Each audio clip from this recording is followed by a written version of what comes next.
Ja sit saavutaan Karula kansallispuiston tämmöiseen infopisteeseen Karula Rahus Park Visitors. Täällä on ketun nahkoja ja supin nahkoja ja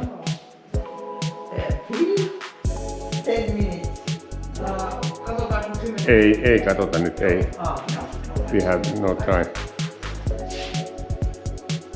Täällä on erilaisia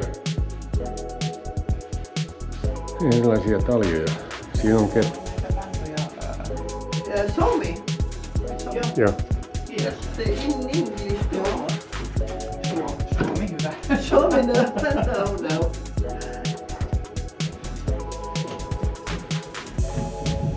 Nämä siis ei ole oikeita linnunpesiä, vaan nämä on rakennettu, että voi katsoa, että millainen lintu.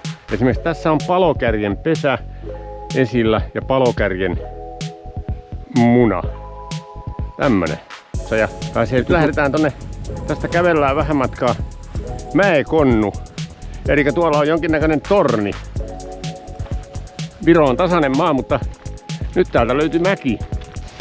Ja täältä mäen päältä sitten löytyi näkötorni. Kiivetään katsomaan maisemia. Täältä on hyvät. Täältä on loistavat näköalat tänne Karulan kansallispuistoon. Hyvin metsäinen alue.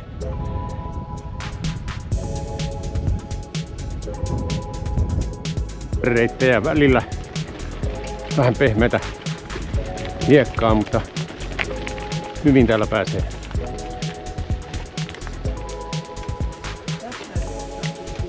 Siinä on vanha navetta.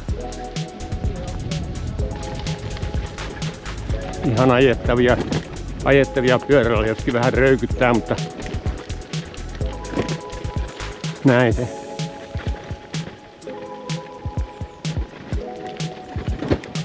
Meillä täällä on vähän savisempia paikkoja, mutta hyvin näistä pääsee tämmöisellä tavallisilla retkipyörälläkin. Ja no, ei mennä, talutetaan. Tää parempi on taluttaa. Sen verran lätäkkö on.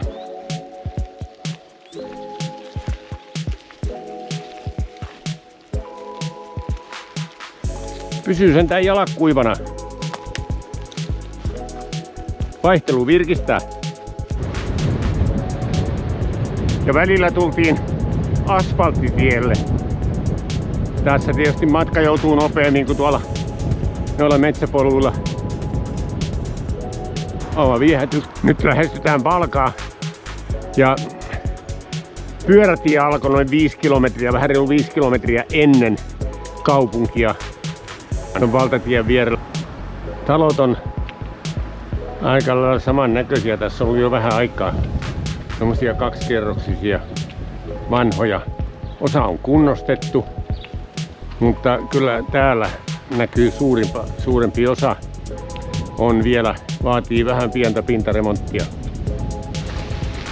Sitten mutkitellaan vielä perille, jos löydettäisiin meidän asunto täältä jostain. Kyllä kai se löytyy.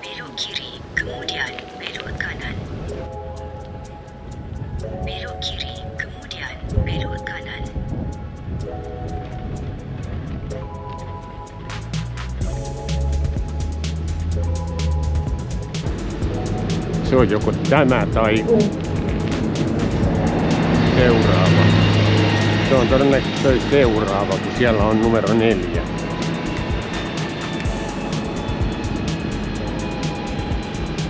Vielä en kyllä 4 nähnyt, mutta 6 oli tossa. Tämä on 4.